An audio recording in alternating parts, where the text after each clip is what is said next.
படிப்பு தான் நிரந்தரம். அதனால தான் சொல்றேன். உனக்கு தயக்கமா இருந்தா நானே சூரிய பிரகாஷ் சார் கிட்ட போய் பேசுறேன். அனுமா, இன்னைக்கு நாம 2 பேரும் ஆபீஸுக்கு போறோம். ஓகே? அப்பா,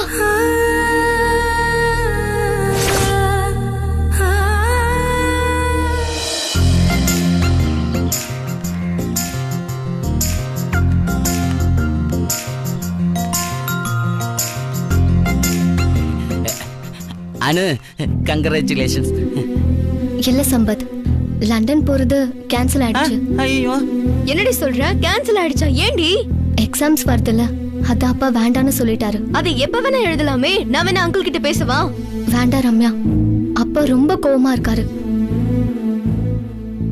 யோசிச்சு பார்த்தா அப்பா சொல்றதும் சரிதான்னு படுது. அப்பா இன்னைக்கு ஆபீஸ்க்கு வராரு ரம்யா. ஆபீஸ்க்கா? எதுக்குடி? சூர்யா சாரை பார்த்து அவரே பேச போறாராம். சரி, நான் வரேன்.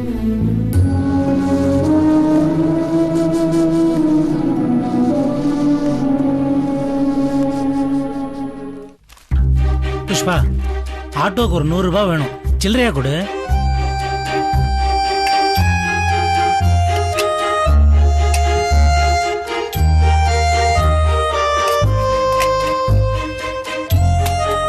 தள்ளு.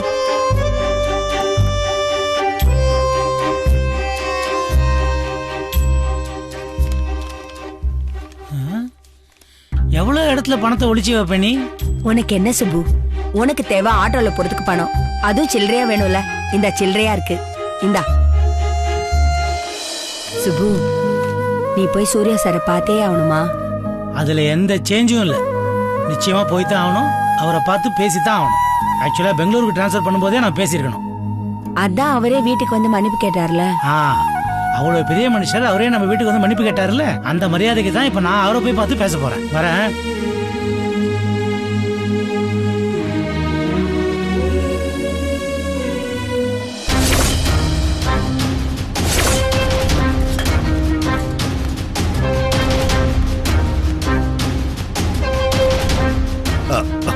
யோ, இந்த லோயர் மிடில் கிளாஸ் ஆளுங்க கிட்ட பழகி பழகி என் லெவலே லோ ஆயிடுச்சியா. இனிமே அப்படி நடக்காது. என்ன இருந்தாலும் நாம ஹை லெவல் தாயா. என்னது, சிக்னல் கிடைக்கலையா? யோ, நான் எப்பவுமே ஹை லெவல்னு சொன்னையா. ஹலோ ஹலோ ஹலோ, கேக்குதாயா? இனிமே நாங்க நல்ல வீட்டு பொண்ணு தான் பார்க்க போறோம். ஹலோ, புரியுதா? நல்ல வீட்டு பொண்ணு தான் பார்க்க போறோம்னு சொன்னையா. யோ, எழுதி வச்சுக்கயா, நல்லா எழுதி வச்சுக்க.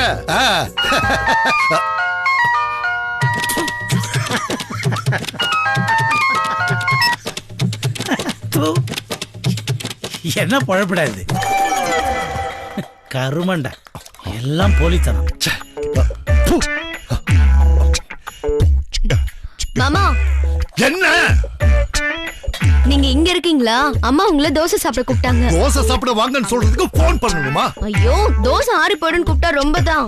இங்க எனக்கு எரியுது. இப்ப தோசை ஆறி போறது தான் முக்கியமா?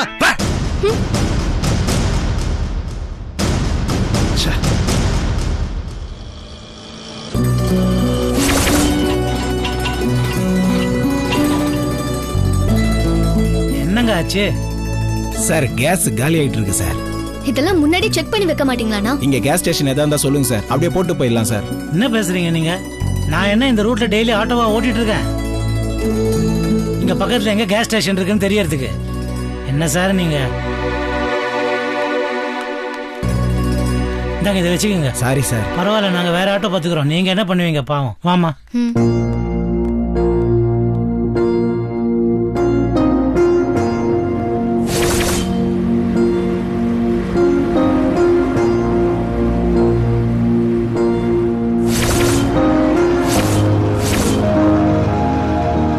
இந்த ஏரியால ஒரு ஆட்டோவை காணோம்.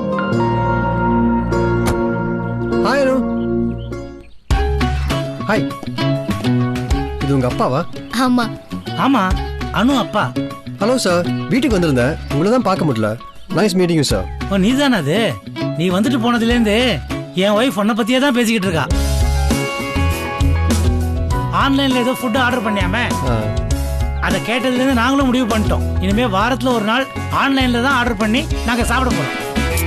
அப்பா, ஓ சூப்பர் சார். அப்புறம் சாரி, என்னடா திடீர்னு நீ வா போன்னு ஒருமையில பேசுறாரேன்னு தப்பா நினைச்சுக்காத.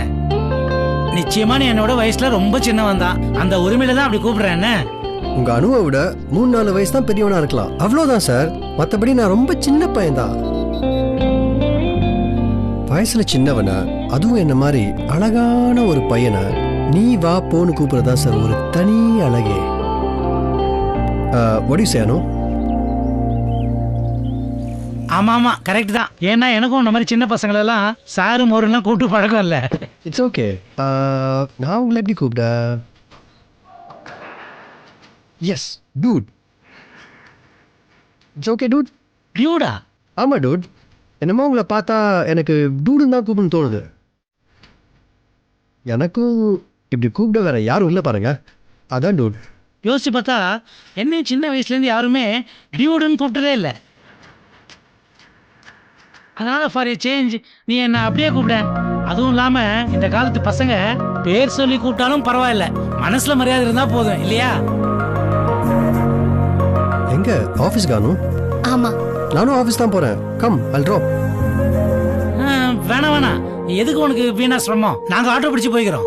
டூட், என் கார்ல வந்தாலும் அதே ஆஃபீஸ் தான் வரும், வாங்க. வேணா ஆட்டோ கொடுக்குற சார்ஜ் எனக்கு கொடுத்துருங்க.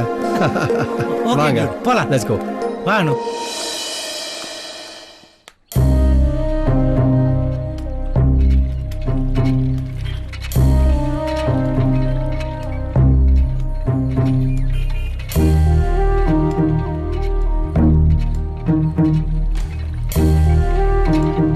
ஐயோ நாத்த குடல புடுங்குதே.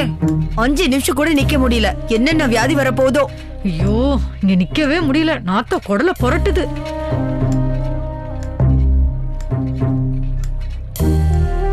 ரம்யாமா, என் அண்ணன் எல்லாத்தையும் அப்படியே தலைகீழ நட்டுருவாருன்னு சொன்னீங்களே, என்னாச்சுமா? அண்ணா அண்ணா. வரமா, நான் அப்புறமா பேசுறேன். எல்லாம் பேசியாச்சு, எவ்வளவோ எடுத்து சொல்லிட்டேன். கார்பரேஷன்ல ஒருத்தன் கூட என் பேச்ச காது கொடுத்தா கேட்க மாட்டேங்கிறான். அதனாலதான் நான் எம்எல்ஏ கிட்ட பேசலான்னு முடிவு பண்ணிருக்கேன். எம்எல்ஏவா? இந்த குப்பால்ற விஷயத்துக்கு எம்எல்ஏ கிட்ட போணுமா? நம்புற மாதிரியே இல்லையே. அதான் எங்க அண்ணன் இவ்ளோ சொல்றாருல்ல, கார்பரேஷன்ல யாரும் கண்டுக்க மாட்டேங்கிறாங்கன்னு, அதனாலதான் எம்எல்ஏ கிட்ட போலாங்கிறாரு. நான் என்ன நினைக்கிறேன்னா, நாம எல்லாரும் சேர்ந்து கார்பரேஷனுக்கு போனா வேலை நடந்துரும்னு தோணுது. ஆமா, எனக்கும் அப்படிதான் தோணுது. இப்படியே இருந்தா கண்ட கண்ட வியாதி எல்லாருக்கும் வந்துடும். அதான் சொல்றேன், நாம எல்லாரும் சேர்ந்து கார்பரேஷன் ஆபீஸ்க்கு போனா அவங்களுக்கும் கொஞ்சம் பயம் வரும்ல. என்ன சொல்றீங்க புஷ்பாமா? அது மட்டும் இல்லாம நீங்க ஏற்கனவே போன அனுபவமும் உங்களுக்கு இருக்குல்ல. நாங்க எல்லாரும் உங்க பின்னாடி வரோம் புஷ்பாமா. எல்லாரும் ஒன்னா சேர்ந்து போய் சத்தம் போடுவோம். நம்ம புஷ்பா தான் நமக்கு தலைவர். என்ன? ஐயோ தலைவரா? என்ன சொல்றீங்க நீங்க எல்லாரும்? ஆமா ஆமா ஆமா, இந்த வாட்டி புஷ்பா தான் தலைவர். இந்த தடவை நாங்களும் கூட வரோம். ஆமா, நாங்களும் கூட வரோம். இந்த தடவை சும்மா விடக்கூடாது. போன தடவை நான் போறப்போ நீங்க எல்லாரும் இப்படி வந்திருந்தா இவ்வளவு பிரச்சனையே வந்திருக்காது. அத விடுங்க புஷ்பா, இப்ப நாங்க எல்லாரும் உங்க பின்னாடி வர தயாரா இருக்கோம். உங்களை தலைவராவே எல்லாரும் ஏத்துக்கிட்டாங்க. இப்ப என்ன பண்ணலாம்னு சொல்லுங்க. ஆமா, நாங்க தலைவர் சொன்னா அப்படியே கேட்போம். ஆமா, சாமி கண்ணு காலனி தலைவர்னா அந்த கார்பரேஷனே மிரளணும். நம்ம தலைவர் தலைமையில கார்பரேஷன்ல ஒரு பெரிய போராட்டமே பண்றோம். அப்ப தெரியும் தலைவர்னா என்னன்னு. சரி சரி, கார்பரேஷன் ஆபீஸ் திறக்க எப்படியும் 10:30 மணி ஆயிடும். நம்ம அப்புறமா போலாம். சரிங்க புஷ்பாமா, நீங்க முதல்ல தண்ணியை புடிங்க. அது புடிங்க புஷ்பாமா. என் பொண்ணு லண்டனுக்கு போறா, அந்த வேலையெல்லாம் வேற இருக்கு. லண்டன்ல இருந்து உங்களுக்கு எல்லாம் என்ன வேணும்னு சொல்லுங்க, வாங்கிட்டு வர சொல்லிடுறேன்.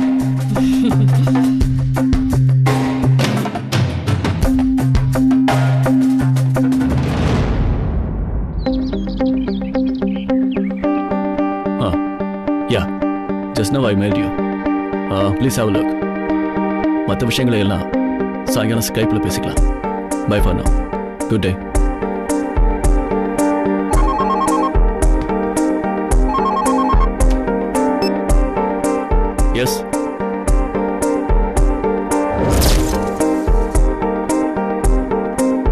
சரி அனுப்பு.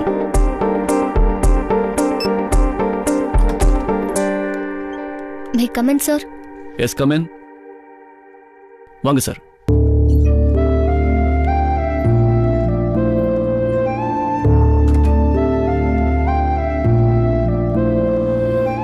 வணக்கம் சார்.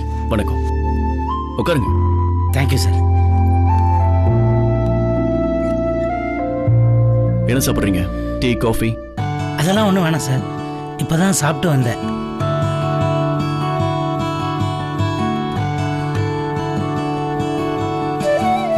எப்படி இருக்கீங்க சார்? நல்லா இருக்கேன். நீங்க எப்படி இருக்கீங்க? நான் நல்லா இருக்கேன் சார். சொல்லுங்க சார், என்ன விஷயம்? இவ்வளவு தூரம் ஆபீஸ் வரைக்கும் வந்திருக்கீங்க? உங்ககிட்ட பேசியே ஆக வேண்டிய ஒரு கட்டாயம். சொல்லுங்க சார், என்ன விஷயம்? நீங்க ரொம்ப பிஸின்னு எனக்கு தெரியும் சார். அதனால உங்க டயத்தை வேஸ்ட் பண்ண நான் விரும்பல. அதனால சொல்ல வேண்டிய விஷயத்தை நேரடியாவே சொல்லிடுறேன். அனுக்கு இங்க நல்ல வேலை போட்டு கொடுத்தீங்க. அவ தப்பு பண்ண போது அவளை திருத்தினீங்க. இது எல்லாத்தையும் விட எங்க குடும்பத்துல ஒரு கஷ்டம் வந்த போது எங்க கூடவே இருந்து எங்க குடும்பத்துல ஒருத்தரா இருந்து எங்களுக்கு உதவி பண்ணீங்க. நாங்க எப்பவுமே உங்களை எங்க குடும்பத்துல ஒருத்தரா தான் நினைக்கிறோம் சார். நானும் அப்படிதான் நினைக்கிறேன். ஆனா அவளுக்கு வேலை நான் தரல, அவளுக்கு கிடைச்சது. She deserve it. அது உங்க பெருந்தன்மை சார். எப்படி இருந்தாலும் அனுக்கு அவ படிப்பு முடியறதுக்குள்ளேயே வேலை கிடைச்சது எங்களை பொறுத்த வரைக்கும் ரொம்ப ரொம்ப பெரிய விஷயம் சார். நீங்க எவ்வளவுதான் பெரிய மனுஷரா இருந்தாலும் ரொம்ப எளிமையா இருக்கீங்க சார். எங்களோட சரிக்கு சரியா சமமா அவ்வளவு எளிமையா பழகுறீங்க. இந்த உங்க குணம் எங்களுக்கு ரொம்ப பிடிச்சிருக்கு சார். அந்த உரிமையில உங்ககிட்ட ஒரு 2 வார்த்தை பேசிட்டு போலான்னு வந்திருக்கேன் சார்.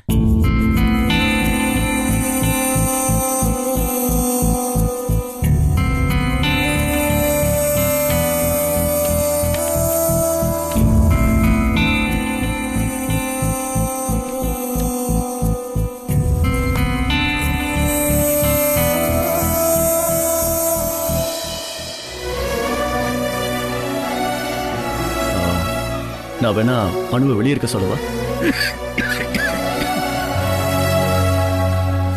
இல்ல சார், வேணாம். அனுவும் இங்கேயே இருக்கட்டும். வேலைக்கு சேர்ந்த கொஞ்ச நாள்லயே அனு எல்லா வேலையும் கத்துக்கிட்டாங்கிறதுல எங்களுக்கெல்லாம் ரொம்ப சந்தோஷம் சார். அவளோட திறமை, விடாமுயற்சி இதெல்லாம் தான் காரணம். கூடவே அவளுக்கு வேலையில் இருக்கிற ஆர்வம் தான் இன்னைக்கு அவளை லண்டனுக்கு கூட்டிட்டு போக போகுது.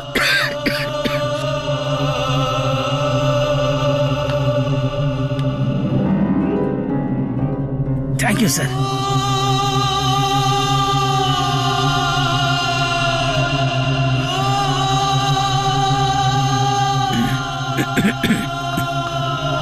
உண்மைதான் சார். இந்த சின்ன வயசுலயே இந்த மாதிரி ஒரு வாய்ப்பு கிடைச்சதுக்கு அனு ரொம்ப கொடுத்து வச்சிருக்கணும். எங்களுக்குமே இதுல ரொம்ப சந்தோஷம்தான் சார். ஆனா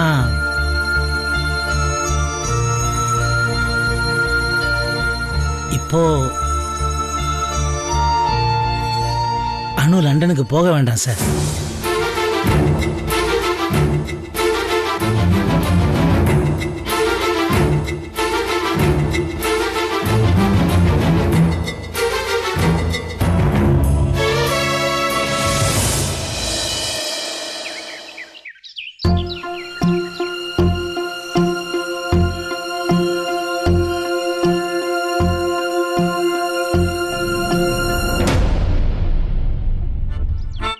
முதல்ல நம்ம டமாரு தாத்தாக்கு ஒரு காது மிஷின் ஒண்ணு வாங்கி கொடுத்துருவோம். அப்பயாவது அவருக்கு காது கேக்குதான்னு தெரியல. அத நான் எழுதிட்டேன். எல்லாரும் சொல்லுங்க என்ன வேணும்னு. பிரேமாக்கா, உனக்கு என்ன வேணும்? புஷ்பா, எனக்கு ஒரு அயன் பாக்ஸ் வாங்கிட்டு வர சொல்ல. அடடடடா, அயன் பாக்ஸ் என்ன இங்க கிடைக்காதா? இங்க கிடைக்காததா சொல்லுக்கா. புஷ்பா, எனக்கு கமகமன்னு ஒரு சென்ட் வாங்கி சொல்றியா? சென்ட்னாலே கமகமா தான். சரி சரி, உனக்கு ஒரு கமகமகமா சென்ட் வாங்கிட்டு வர சொல்றேன். மானத்தை வாங்காம எழுதிக்கோ. குடு.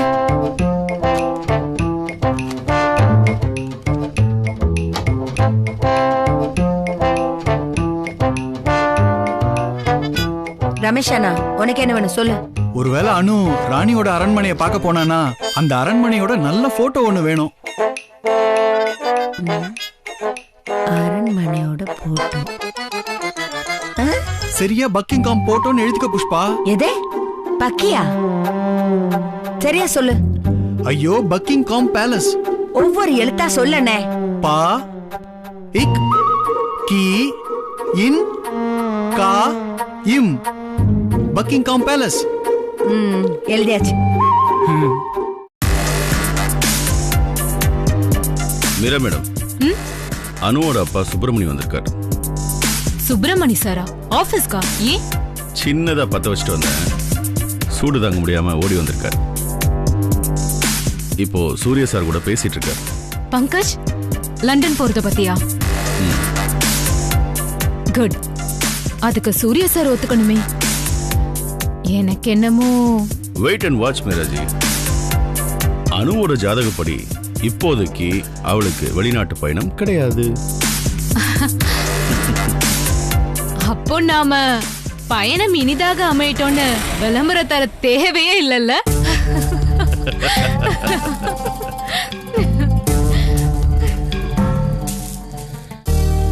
நீங்க தப்பா நினைச்சுக்காதீங்க சார்.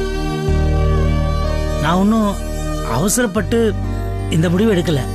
ரொம்ப யோசிச்ச பிறகுதான் உங்களை பார்க்கறதுக்கே நான் இங்க வந்தேன். எனக்கு சின்ன வயசுல நல்லா படிக்கணும், பெரிய வேலைக்கு போகணும், பெரிய ஆளாகணும்னு ரொம்ப ஆசை சார். ஆனா என் குடும்ப சூழ்நிலை காரணமா அதெல்லாம் என்னால முடியல. வேலைக்கு போயே ஆக வேண்டிய கட்டாயம். அதுக்கப்புறம் கல்யாணம், குழந்தை, இப்படியே என் வாழ்க்கை ஓடி போயிடுச்சு. அந்த நிலைமை என் பொண்ணு அணுக்கும் வரக்கூடாதுங்கிறதுல நான் ரொம்ப கேர்ஃபுல்லா இருந்தேன் சார். இப்பவும் கேர்ஃபுல்லா தான் இருக்கேன். சொன்னா நம்ப மாட்டீங்க, வீடு, ஆஃபீஸு, குடும்பம் இப்படியே சுற்றி சுற்றி வந்ததால எனக்கு க்ளோஸ் ஃப்ரெண்ட்ஸ்ன்னு சொல்லிக்கிற மாதிரி கூட ரொம்ப பேர் இல்லை சார். உண்மையை சொல்லணும்னா என் க்ளோஸ் ஃப்ரெண்ட் யாருன்னு உங்களுக்கு தெரியுமா சார்? வேற யாரும் இல்லை சார், என் அனுமா தான்.